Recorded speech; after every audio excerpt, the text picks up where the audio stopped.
Single use plastic हमारे पर्यावरण के लिए बहुत ही नुकसान हो।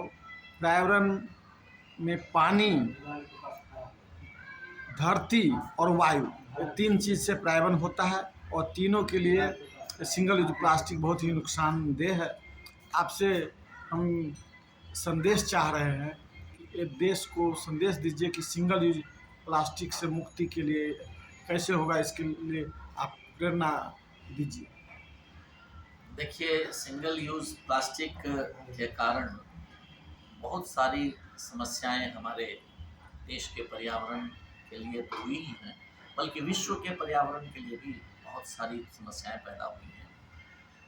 अब ये जो सिंगल यूज़ है, इसके लिए हमें गांव-गांव तक जो संचेतना का प्रसार करना चाहिए, उसमें थोड़ी कमी हो गई है। दरअसल शुरू में जब ये सिंगल यूज़ प्लास्टिक आया तो लोगों को इसके दुष्परिणाम के बारे में बहुत कुछ जानकारी नहीं हो पाई और इसका चलन बड़ी तेज़ी से हो गया।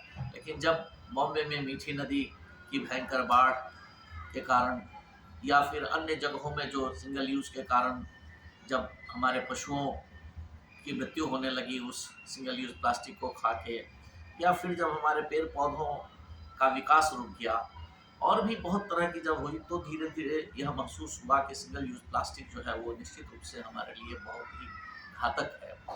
लेकिन ये इतनी दूर तक फैल चुका था कि इसे एक बार में समेटना बहुत आसान नहीं था। तो निश्चित रूप से हमें इससे बचना चाहिए और पुरानी जो हमारी सनातन संस्कृति रही है, छोटा सा झोला लेके जब हम चलते थे सब्जी लाने के लिए बाजार चले जाते थे, उसी झोले में ले आते थे। एक झोला हमारे लिए सालों काम करता था और वो झोला हमारे लिए एक सुरक्षित भी होता था। उसमें हम सब्जियां लाते थे, उसमें हम जो भी जरूरत की लाते थे।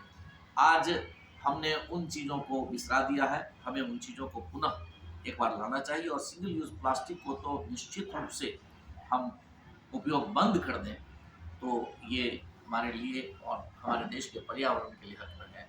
लेकिन मैं सरकार से भी इस बात की गुजारिश करूँगा कि सिंगल यूज़ प्लास्टिक के मामले में सरकारी नीतियाँ भी थोड़ी सी ढुलमुल है और प्रशासन भी कई बार ढुलमुल रहता है। जहाँ सिंगल यूज़ प्लास्टिक का प्रतिबंध है, वहाँ भी मैंने देखा है कि चोरी छुपे लोग इस चीज़ को बढ़ावा दे रहे हैं।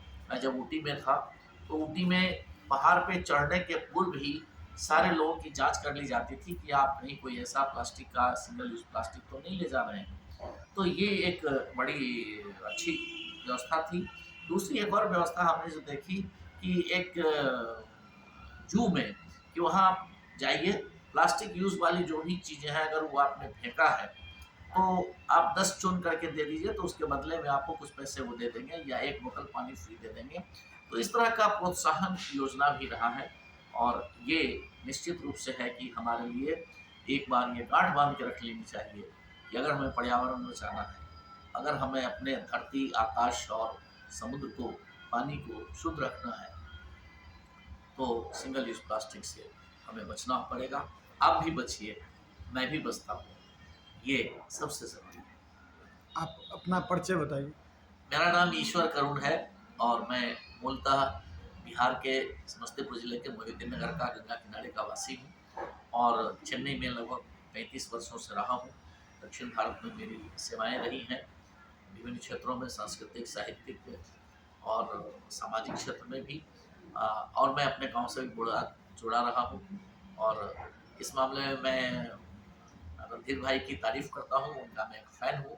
उनके कई बुलावे पे उनके साथ गंगा घाट को साफ़ करने में मैं भी जुड़ा रहा हूँ और बहुत पवित्र अनुभव किया है मैंने कि मैंने छोटा ही सही काम किया। ये मेरा परिचय है। सिंगल यूज प्लास्टिक के विषय में बहुत अच्छा आदरणीय श्री ईश्वर करुण जी बताए हैं। गंगापुत्र न्यूज़ से भाई रणधीर।